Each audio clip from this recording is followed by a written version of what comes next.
for some reason this AI makes everything in the video disappear that's not me. Yeah, outside of a certain frame. So I guess hopefully this will work. I guess we can try. Then you disappeared again. Oh no, I was just switching apps. So give like a brief introduction of yourself to all the people out there that don't know who Curtis Matthews is. And how you got into and what made you want to make your own comic books. I am, as you said, Curtis Matthews, the third to be exact.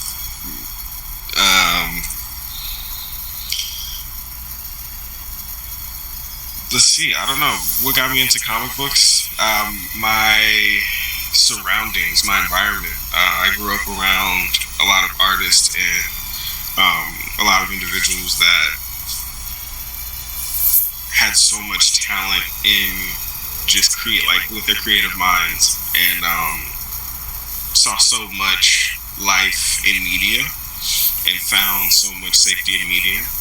So I kind of did the same thing growing up, and took on to the things that I liked as well, and the things that inspired me from the people around me that were of significance and older than me, like yourself and my dad, and like my other, like I have like a couple more uncles, even Josh, that I could definitely like name and be like, oh yeah, these people definitely inspired me to like expand my mind creatively, and just never let that part of myself go.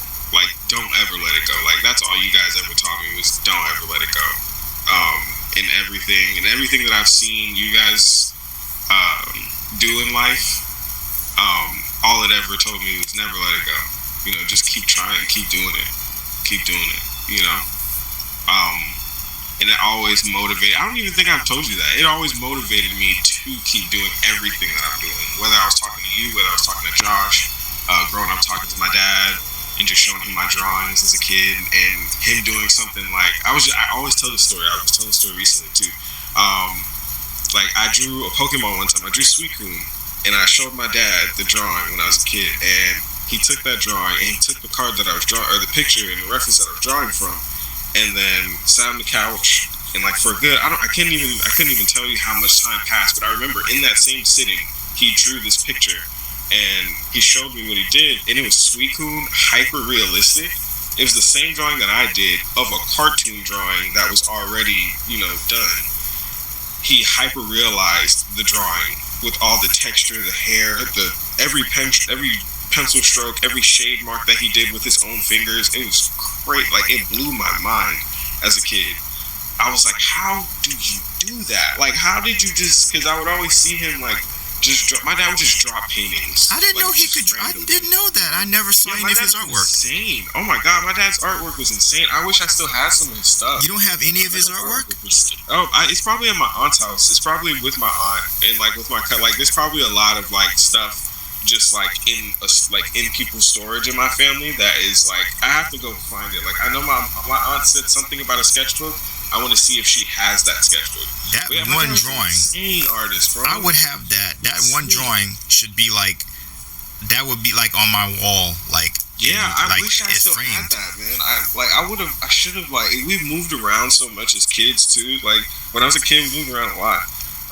Like I've been to like so many different elementary schools, like to like 3-4 different middle schools, and I graduated from the same high school. Thank God, I finally got to stay in one place. In a school during my high school career, and all of us did. All of us got to go to the same high school, and do that. It felt like us growing up and graduating from that school felt like 90210. It felt like because my teacher, like my sisters, would have my teachers, and they would experience that generation, and then they would have my other sister, my younger sister. And then they have my youngest sister, and it's just like they've had so many stories to tell about each fucking Matthews that they've dealt with. So yeah, it was so funny growing up. I'm so sidetracked. Oh my god, yes. Sorry. Yes, my father was an insane artist. He was my biggest critic too. Biggest critic. Oh my god. I would draw something and he'd be like, these proportions are off. Where's the light coming from? You have to make it make sense. You have like where's the position that your character is standing? Where's the frame? Where are you at? You have to know those things. And I was like, I was like 7, 8 years old. I was like 8 years old when I started drawing, like 7 or 8 when I started drawing. And at first I was just tracing. I remember I was tracing comic book characters from the encyclopedia, the Marvel encyclopedia that they had at the time. And I wish they still did that. It was like the early 2000s. I wish they still did that. Yeah, no, they still do that. The Marvel encyclopedia. It's just not as big and like more comic booky as it used to be because there's so many new characters and they've added so much lore to the main book that they can't put as much action shots as they used to. But when I was younger, it was like the early 2000s that they had such a smaller one and like not so much lore to cram into a book that there was so many action shots in there. And I would just have a notebook like on road trips and stuff, and even when we were moving up and down the coast, and we were in the cars a lot, so you had to find something to do, you know. So I was either playing video games on my Game Boy, or I was tracing from the Marvel Encyclopedia that I got from the book fair, and I used to do that for years. And then I would pause frames in like Pokemon episodes as a kid. Like my cousins, when we lived in New Jersey, my cousins used to hate me. They could probably tell you countless stories. Oh my goodness, I was the worst. I would literally, like, my cousins were pretty bad with the remote too. Like, we all had our little thing. But I was like, I would definitely do it as soon as because I would walk home from school and I'd be the first one to get home. So, like, I had so much time to just, like, watch the shows that I want to watch. Because once everybody gets home, you got to watch with everybody. There's like 10 of us in the crib, you know? So, like, you got to watch what everybody want to watch. So, like, I'm the first one to get home from my school when I was in middle school. And that's when I used to, like, I would be able to, I found out I could pause frames on demand. That's when we had on demand back then, DirecTV and stuff. And I would pause frames in Pokemon, I would pause frames in Naruto, I would pause frames in, like, Transformers, Ben 10, and I would just draw those frames. And I was getting better and better and better. Like over time, and then like people started to recognize that in my school, and then I started to sell those drawings in lunch, like in my lunch periods, and like selling for like $3, $2, you know, just like little lunch money. And I would, like, after school, I would just like go to the store and go to the dollar store on my way home and have some snacks to draw the new ones, draw the next ones, and that really got me into art overall. Just like, oh, you know, I could draw my favorite characters, and people might like them, and they'll buy it from me, and then I get snacks after school. Like, that was like my whole mindset back then. And looking back at it now, and looking back at how that created what I do now as an artist professionally, it's like, wow, I really, like, that sparked, like, my dad being that hard on me sparked so much that it kind of gave me like it was like a avalanche, like of just thought and creation. Like him just like giving me those critiques, and I would take it, and it would be so hard. Like, I'd be like, damn, why he don't like it? Like, he never said that he liked it. He always just had something wrong to say about it. Like, why didn't he like it? I have to give him something that he'll like. Like, that was like my mission as a kid. I was like, I have to give my dad something that he's gonna be like, I like this, because everybody else likes my shit. Like, why is it that when I give it to him, he's like, you gotta, where's the like, I'm like, why are you so frustrated, man? Like, what? Do you not like my art, man? I'm doing this.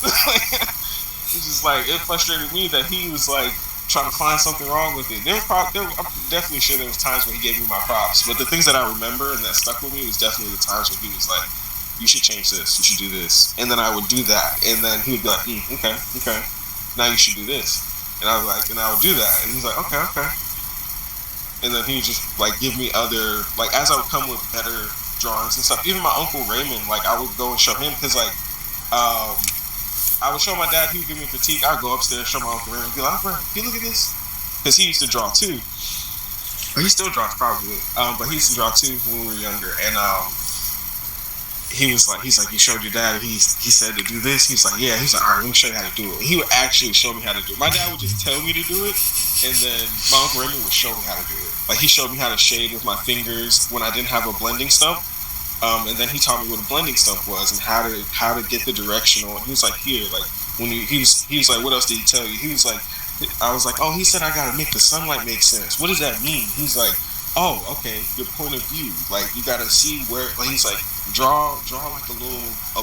He's like, just draw like a circle in the corner or at the bottom or anywhere that you feel like your sunlight will be coming from, and then draw the shading that you would feel like will go from there. And then he had like a little flashlight and showed me he would show me like physical representation, or he would just take my sketchbook and he would do it himself, and then he would erase it, and then I would do it myself. So yeah, that taught me how to become sharper as a kid too, like really early on. Again, I was like 9 years old when I started like really getting good at it. And then once middle school came around, and especially high school, I just started getting better and better. High school people were telling me I should be a tattoo artist, and that's what I do now. I'm a tattoo artist now, and people pay me to put my artwork on them. So yeah, it was a trickle effect. It was a domino effect. My dad was a great quarterback. Is this a full the tattooing? Is that like something you do full time, or is this just something you do? I mean, is that like your main source of income? I do it professionally, so I do have like all my licensing and everything and all that to do that. I was at a shop at a certain point in time, and the lady in Florida, the good old state of Florida, told me that I could keep my license even though I'm not there anymore. So I just, I travel now and I do it independently, and just whenever people want to book an appointment with me. Now I'm about to start taking tattoo appointments for Pokemon cards, because I feel like that's just as valuable to me. Like, and I'm not in a shop. I can name my price, and I don't name my price anything outrageous. It's just like whatever you feel like it's worth. I have a list of cards that I want, and I just tell people, pick from this list whatever you feel like your tattoo is worth. Make it reasonable. Please do not overpay me. But pick what you feel like your tattoo is worth and order it for me. So there's no as long as you can show me the order confirmation number and it gets sent to the correct PO box, I'm cool. There's no copyright type of issues when you do like trademark stuff? No. Okay, I always wondered about that. I mean, I know that sometimes companies were very. Yeah, I guess not, because then they'd be sending everybody to jail. Yeah, literally. Your tattooing is a form of freedom of speech. Yeah. So that would be taking away your literal First Amendment. Your literal First Amendment. Yeah, I guess even Nintendo would not be able to get you. That's free will. I guess I willingly put this on my body. Even Nintendo wouldn't be able to come and send their ninjas to get you if you did that, because they send their ninjas for. People, but like they send their ninjas for less. But like, why would they do that? Why would they do that? That's free promo. I'm literally wearing your brand on. I'm technically wearing your brand on me. Even though this is like these are my favorite things, I'm still kind of in other ways like branding myself. Like I got Astro Boy on me. I got Ghost Rider. I got Doom on my wrist. I got Wanda on my leg. The same picture that you see on my email, I have that tattooed on my leg. Doom is coming, next month, I think. Yeah. Doom, Dark Ages. The game Doom. Yeah. You ever seen the trailer? You ever seen any gameplay? No. Oh my god. I'm not really big on like. Oh my god. It looks incredible. You're flying around on a damn dragon and stuff, man. It looks amazing. I'm not really big on gore, even though there is gore in my comic book. It's more like suggestive. Yes. Yeah, Doom is pretty crazy with the gore. They go. I mean, I'm still playing Eternal. I started back playing Eternal because I got stuck. So tell us about your character and your comic and stuff.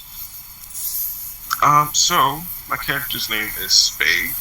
His birth name is Casimir Ari. And he comes from this planet called Hamal, which sits very close to the star Hamal. And that star is in the Arietis constellation, or the Aries constellation as we know it. But it's scientific name Arietis. That's what I like to acknowledge it as. And he's a champion.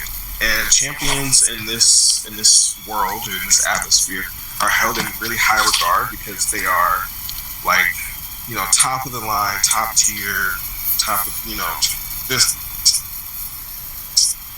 top tier warriors in a sense, and they're just very sharp, skillful people. They are all very much, every champion that you meet is essentially like a Swiss Army knife. You never know what they're capable of, and you never know what the challenge is going to be, and what you're supposed to, like what your next challenge entails. But they all have it's almost like a spider sense, and I still don't know. I don't want to call it a champion sense or anything like that. I want to call it something else. I'm trying to find a name for it. But there's a frequency that all of them can hear when the challenge starts, and you never know when a challenge is going to start. It's very spontaneous, and you just don't know what it's going to be, but you have to be ready for it. And that just feels like that's just a play on what my everyday life feels like. Every day I wake up, I never know what challenge I'm going to face. I never know what is going to happen, but I know when that time comes, I have to be prepared for whatever is next. Whatever hardship, whatever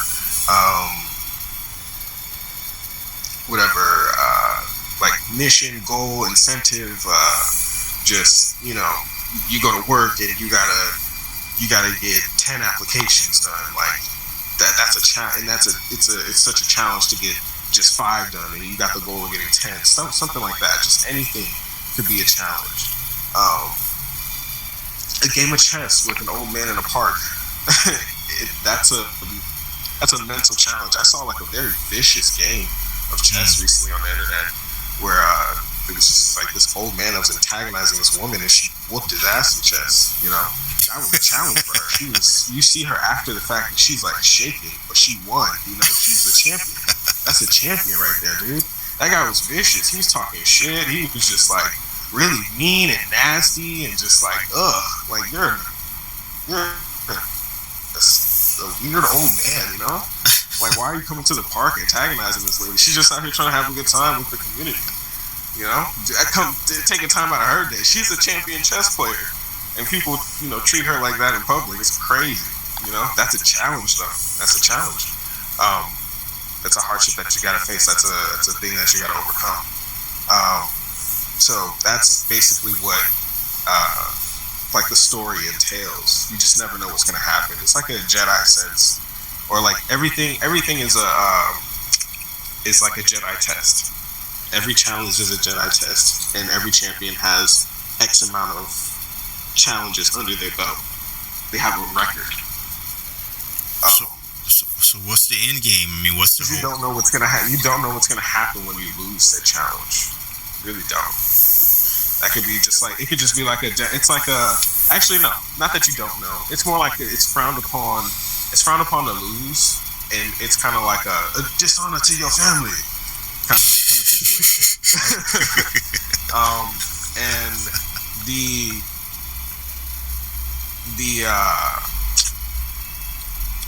there's one challenge that just goes completely wrong, and Spade loses his partner, his like the Pokemon, essentially his mentor, right? Oh, okay. In like a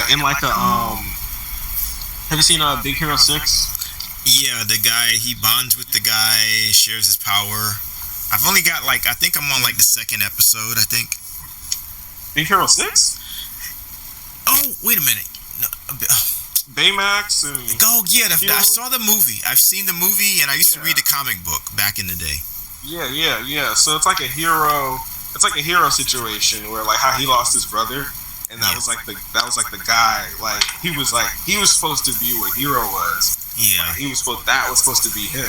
And he went back in it fell down to Hero, and he had to take up the mantle, and he had the he had to overcome all the situations that otherwise his brother would have done, and his brother would have, had a better handle on the situation. He would have known what to do, and he just has a struggle. Like he has a essentially the story kind of feels like that because that's what my life felt like. It felt like Big Hero 6. It felt like, damn, I lost somebody that taught me all of this shit, and they would know what to do in this situation, and I don't know what to do, and I have so much stacked against me. What the hell do I do? And then he just finds a way, like he knows how to find a way. He just calms down, he takes a breath and figures it out. He's okay, it's gonna be alright. You can see it through, I can see a path. Like, you just kind of snap into it. Because I feel like all of us have those moments too. We're just like losing, you're spiraling, you're like, oh my god. Like, it's just very much grounded in that sense. But it's not grounded in the sense of it's a space odyssey at the same time. So you're going to be seeing crazy environments and things that don't make sense, and places that are very like underworld places, because these are the places that this character goes to and the lengths that he goes to prove a point of I'm striving for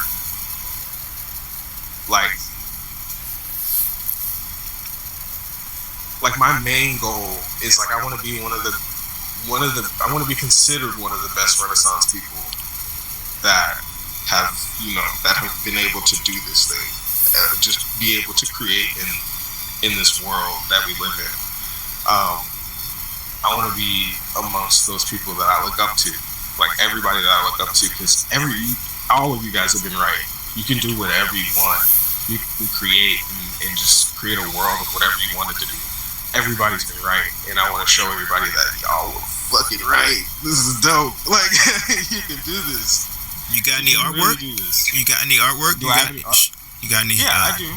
I have a lot of like photos. I did a lot of photo shoots with Cynthia and I. Cynthia and I created a lot of visuals already, and then I have a lot of visual storyboard. It's like just visual reference storyboarding for the character that I've already put together, and what he looks like, and just like his power set, and just all overall like what the vibe of the world and the people that you interact with, what they do.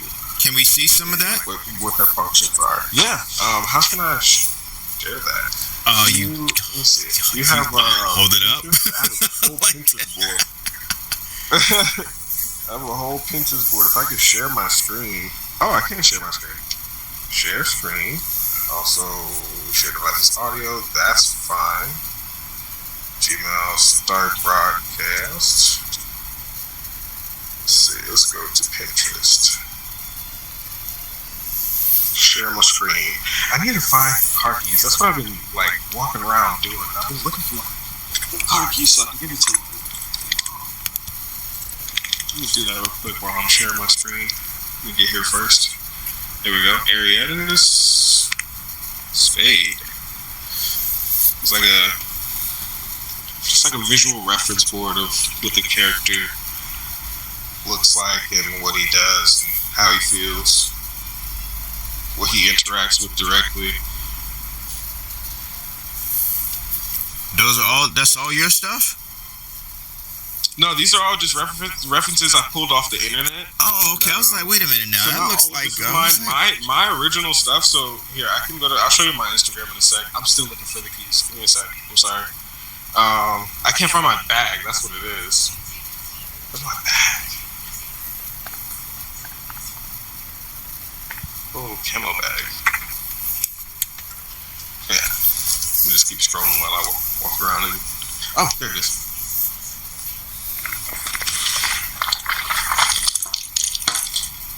Oh.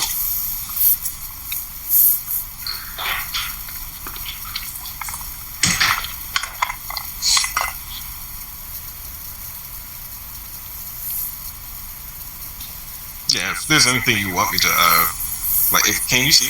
Can you see this? Yeah, I see this. I see somebody's backside. I'm saying if you want to take a closer look at any of these, just let me know and I'll tap and zoom in.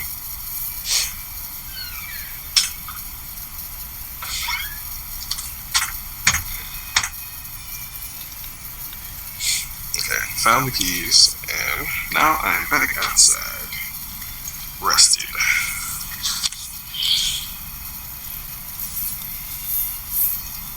But yeah, the point of all the champions is that, like I said, they're all Swiss Army knives, so you just never know what power they're gonna pull out.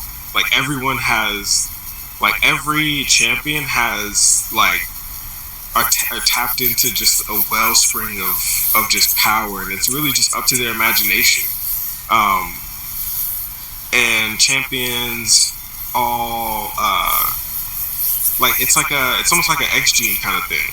That's essentially what it is.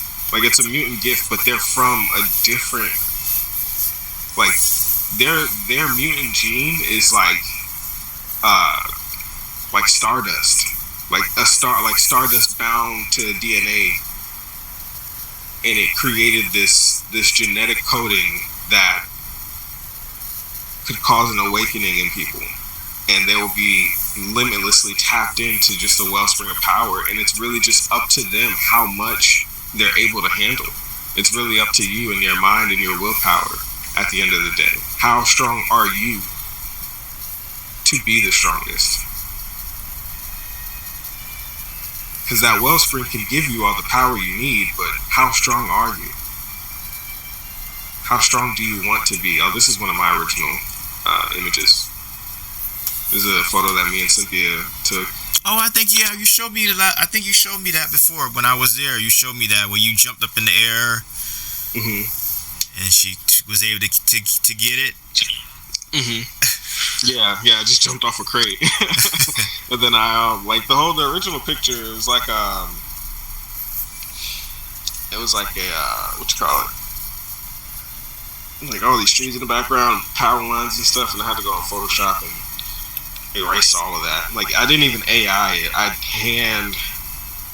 hand erased all the trees, and all the rendering was hand done. Like all the clouds and stuff I had to put back by hand and create like cloud looking patterns and erasure marks so that it just looked natural.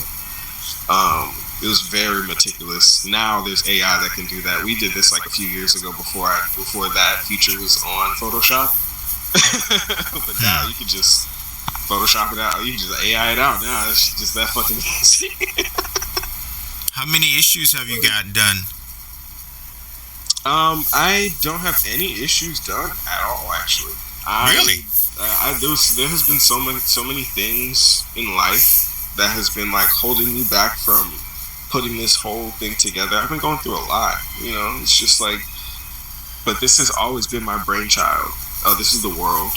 So this is just the world of Arietis and character, scenery, things you might interact with.